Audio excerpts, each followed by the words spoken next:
You owe me $1,000 for being your nephew, my sister's son said on Thanksgiving. She shouted from the kitchen, he's not wrong. I said nothing. That night, I revoked my name from their $9,400 loan agreement. By morning, his car was gone. And at 8 a.m., there was a knock at my door. I opened it and saw, my name is Mark. I'm 33, the oldest kid who turned into the designated adult because somebody had to. I fix Wi-Fi at a hospital, keep a spreadsheet for everything, and replace smoke alarm batteries before they chirp. In my family group chat, I'm boring reliable. At holidays, I'm the driver, the one who brings the good paper towels, the ice, the ham, and ends up washing pans I didn't use. Mom calls me our rock. Translation, the person we stand on. Thanksgiving, 5:12 p.m. steam beads on Mom's small kitchen window. Two burners hissing, oven breathing, the kind of heat that makes your shirt stick. Jenna, my younger sister, moves through cabinets like they owe her rent. My nephew, Tyler, 17 with a pencil mustache and a hoodie he didn't buy, slumps at the table, one earbud in, scrolling shorts about cars he can't afford but talks like he can. Mark, thinner slices, Mom says, pressing the good knife into my hand. Your sister likes dark meat. I know. I always know. I made a secret spreadsheet of everyone's preferences one year and never showed it to anybody, because even I knew that was too much. Football noise from the living room. Commercial laughs louder than the jokes. A cousin yells, "Let's go," like someone paid him. Tyler taps his fork on the plate, metal on ceramic. Uncle Mark. I wipe turkey fat from my fingers. Yeah, bud. He looks me straight in the face with a tone he practiced. You owe me $1,000 for being your nephew. A fork clinks. The room pauses. Even the oven seems to hold its breath. I chuckle before I can stop myself. Bad reflex. For what?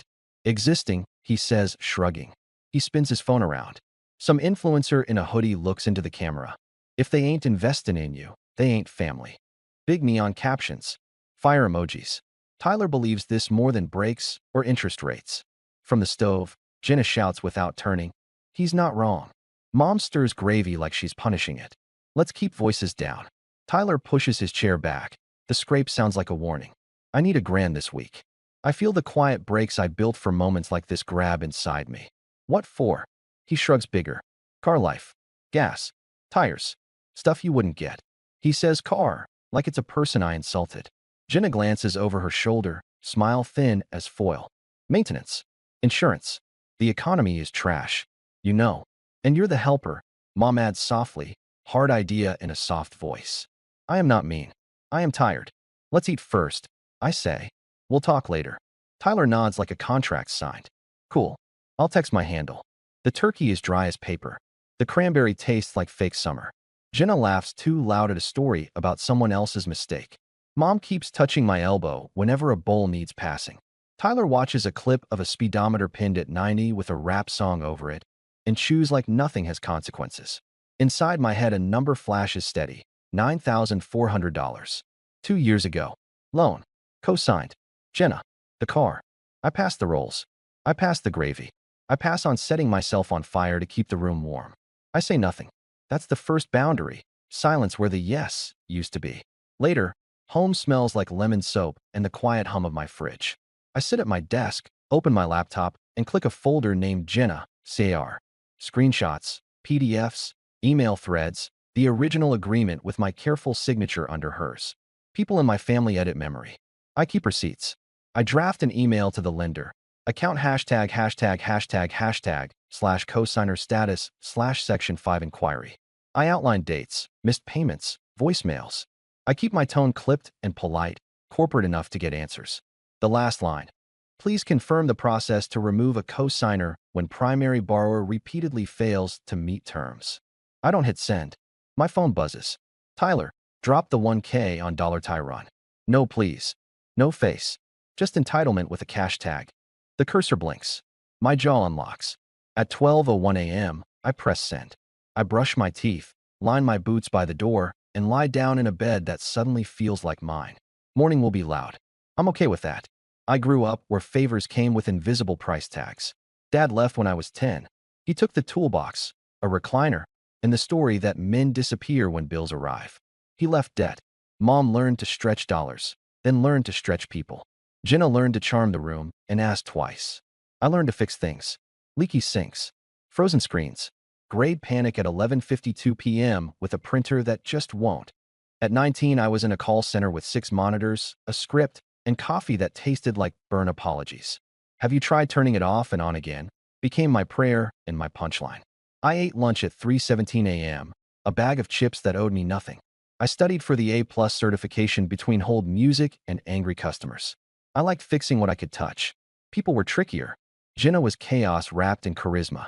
She announced her pregnancy the night I passed the exam, ordered sparkling water, and said, "Don't tell mom until I think of a cute way." Tyler arrived early. The shower came late.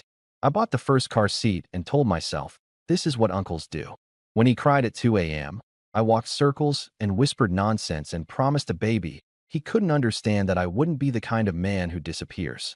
Promises are expensive. At 26, I got the hospital job. Not fancy, but stable is a luxury. My badge beeped open doors and never asked me for money. I bought a used Corolla with cash because interest makes my skin itch. I rented a small, clean one-bedroom and bought the good trash bags.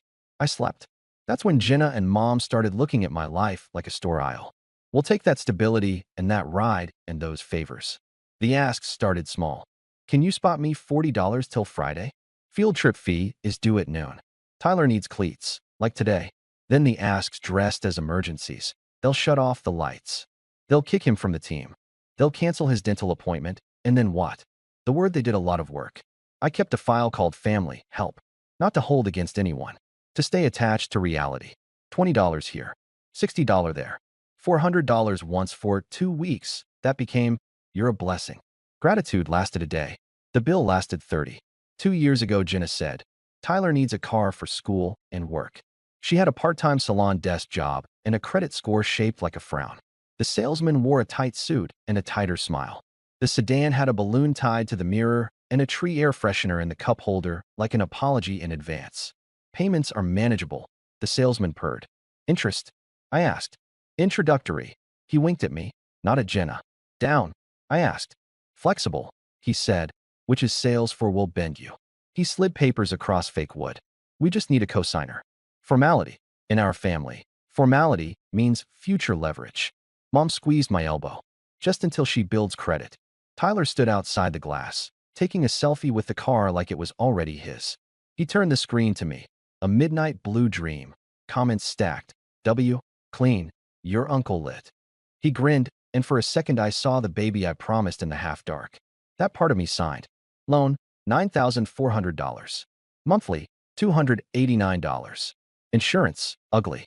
Math said no. Love said yes. I walked love to the pen. For a while, payments left on time. Then almost on time. Then a week late. Then can you float? I floated. Jenna said, tax time, like a fairy tale. Tax time arrived. A new tattoo appeared on her wrist. Breathe. And I held mine. The lender's tone shifted from friendly to factual to firm. Voicemails referred to responsible parties. That meant me. Tyler passed the test, got his own copy of the key for practice, and turned into a different person when he sat behind the wheel my name helped by. He did donuts in parking lots for views. He posted a clip of the speedometer like a scoreboard. He jumped a curb and called it content. He lost a fast food job for attitude. He said the manager was soft. He asked me what deferment meant because a YouTuber said it like magic. I explained. He heard free. In the group chat, holiday logistics looked like invoices with my name next to everything heavy or pricey. When I said, someone else can bring ice, Jenna wrote 3 paragraphs about how not everyone is comfortable and you chose not to have kids so you have capacity, and family means sacrifice. In our family, sacrifice meant Mark. Spring, 3 missed payments.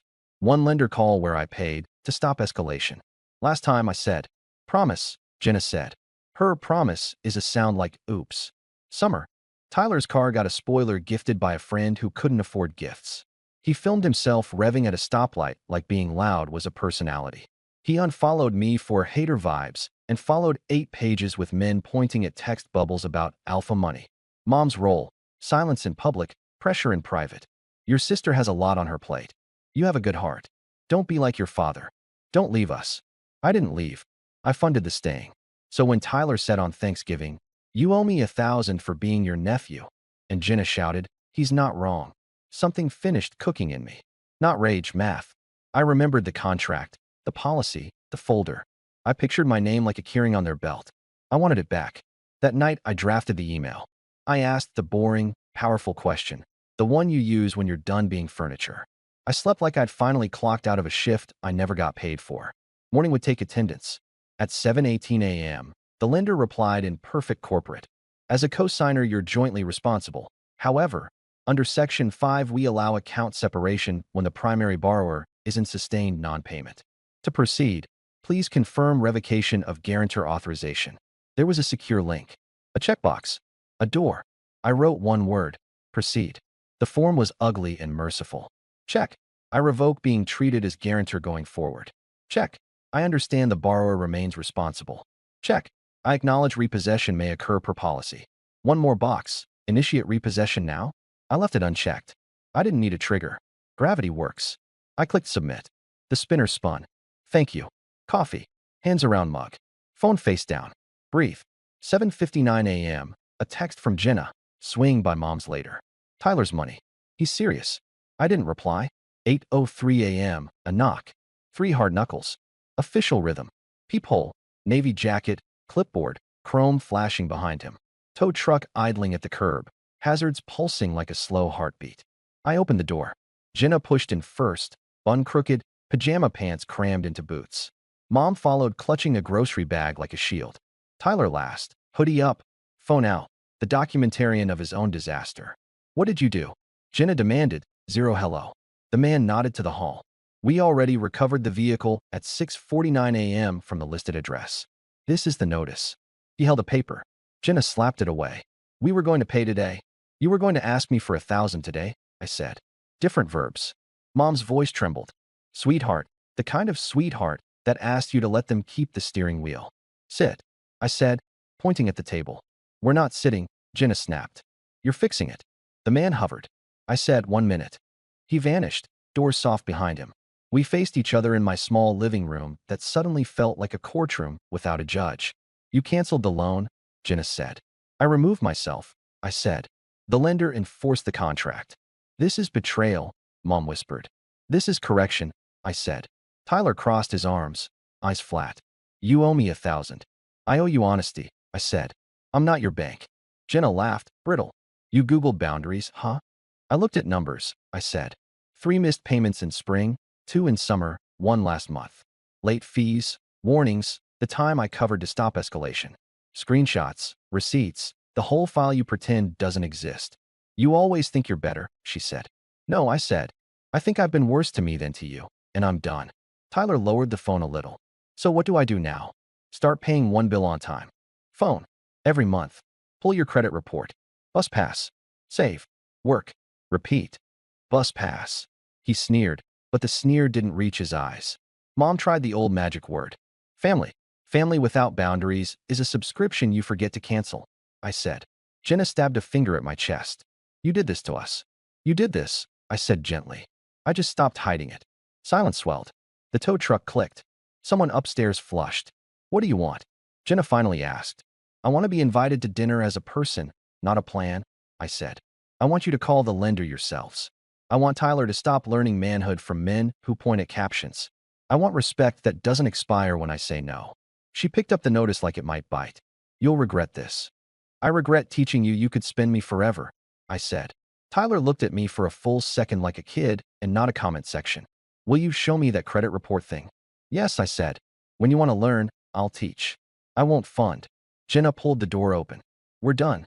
For today, I said. The door closed. The hallway swallowed their noise. My phone buzzed. The lender, confirmation, co-signer removal effective. I exhaled, a sound like putting down something heavy I'd forgotten I was carrying. Another knock. Gentle. The Navy jacket man, holding out his card. If they want the yard address, he said. It's on there. Thanks, I said. People get mad at the wrong person, he said. I know, I said. He nodded. We were both professionals at absorbing other people's outrage. He left. I put the confirmation in a new folder named Boundaries. I sat very still until my coffee went cold. Then I went to work and didn't answer the group chat. There's no parade when you set a boundary. There's static, then attacks, then quiet you protect like a candle. I badged into the hospital. Reset 2 passwords before 9 a.m. Rebooted a radiology workstation that decided images were optional. A nurse whispered, "Bless you," like I'd performed a sacrament. I ate a turkey sandwich, half, because my stomach felt like it forgot how to relax. My phone, face down, buzzed itself silly. "MOM, we need to talk." "MOM, you're not answering your mother?" "Jenna, he refuses to talk to his own family." "Cousin Liz, what happened?" "Jenna, he got Tyler's car taken in the cold." I opened the chat. I typed, "I'm leaving this conversation. Call me if you want a real talk." Then I left. The quiet that followed felt like taking off wet clothes. At 5:03 p.m., an unknown number. "Lender, confirming repossession and your removal as guarantor." The woman said in a practiced tone I recognized. "Remaining obligations fall to the primary borrower." "Understood," I said. "Thank you." She hesitated. "You're welcome." I heard surprise. People rarely thank the person who ends the arrangement. On my doormat at home, a note in Jenna's slant, written on the back of a grocery list. "You're dead to us until you fix this. J." Flip side, eggs, celery, Cool Whip, foil. I stuck it to my fridge. Artifact. Saturday, I walked past Jenna's building like a person testing a bruise. The parking spot was an oil stain in air. Jenna sat on the stoop with a party cigarette. Tyler picked at a loose thread on his sleeve. She saw me. "You proud?" "No," I said. "I'm done judging myself by how much I can be used." "Tyler lost his job," she snapped. Tyler spoke to the sidewalk. "They cut me for being late. Twice.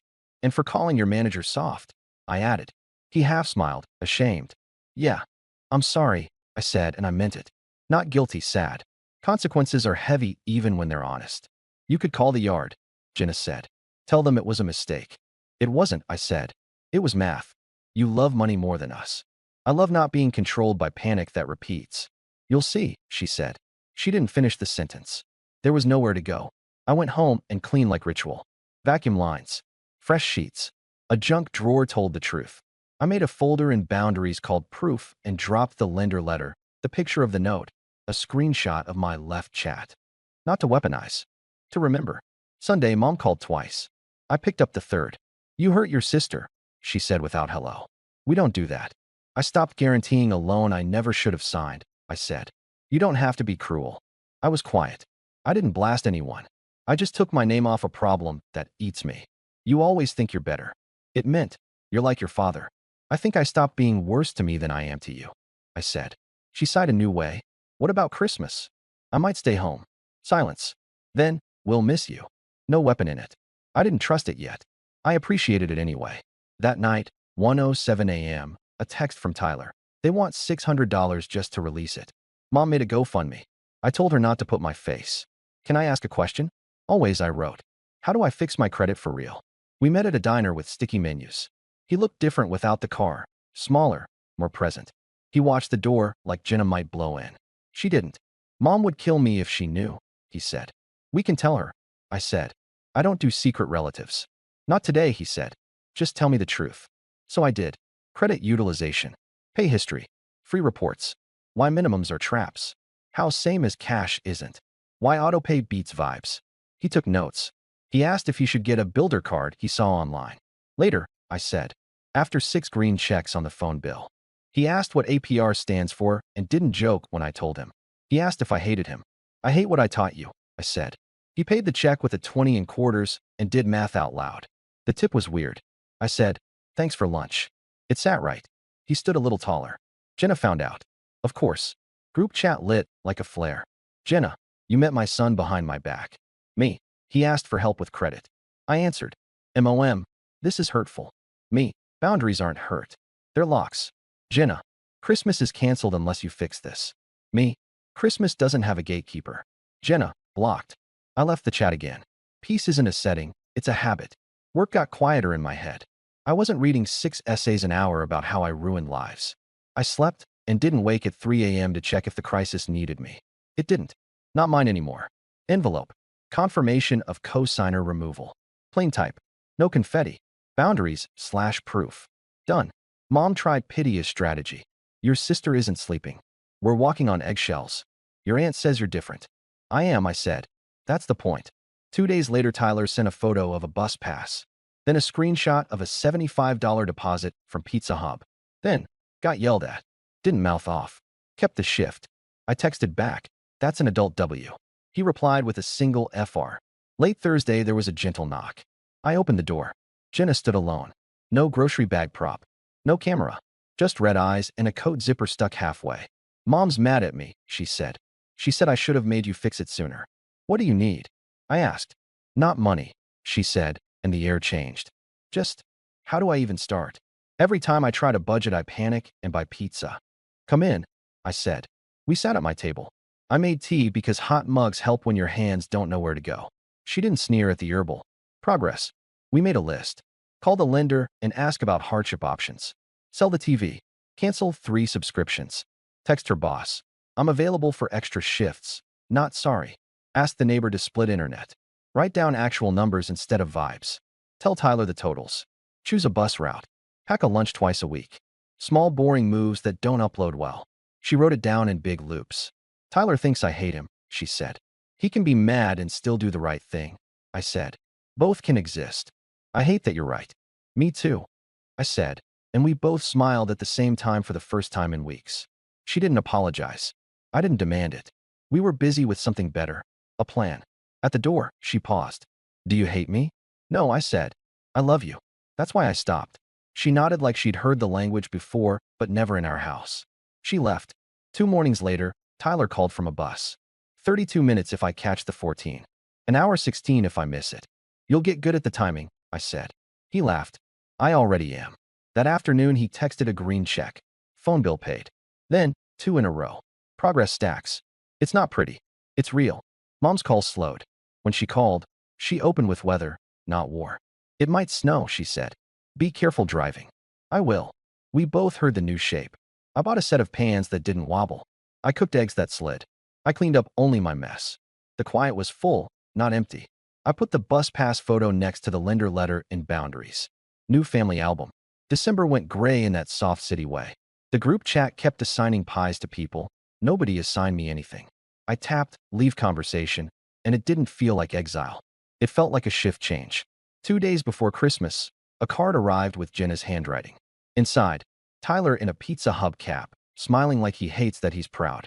On the back, "Don't post this. He'll actually die. We're on a plan. It's hard. It's ours." I put it on a shelf where I used to store obligations. Christmas Eve, Mom called. Her voice stepped carefully. "Are you coming tomorrow?" "I'm thinking of staying home," I said. "Do something small. Quiet." Pause. "We'll miss you," she said. "No barbs in it. But I understand." "Thank you," I said, and something unclenched. At 11:47 p.m., a text from a new number. "It's Tyler. Merry Christmas." Phone bill paid again, on time. 3 in a row. Only $45, but feels good. "Can we do that credit report thing in January?" I wrote yes. "Proud of you. It adds up." He sent a thumbs up and then, "Don't tell Mom." Another bubble. Or do. Ick. Growing up is messy. That's fine. I rinsed a single plate. I stood at the window. No tow truck. No audience. Just quiet like a blanket I pay for now. People think the win is the tow truck lights. That's the movie. The real win is the morning after when the only knock on your door is your own choices. The real win is getting your name back from papers you signed to be loved. If you need a moral, here's mine. I don't owe anyone $1,000 for being related to me. I owe myself a life where love isn't a payment plan, apologies aren't invoices, and help comes with a handle I can put down. I'm paying that bill on time, every month, with boundaries and boring habits. And for the first time in a long time, when I sign my name, it belongs only to me.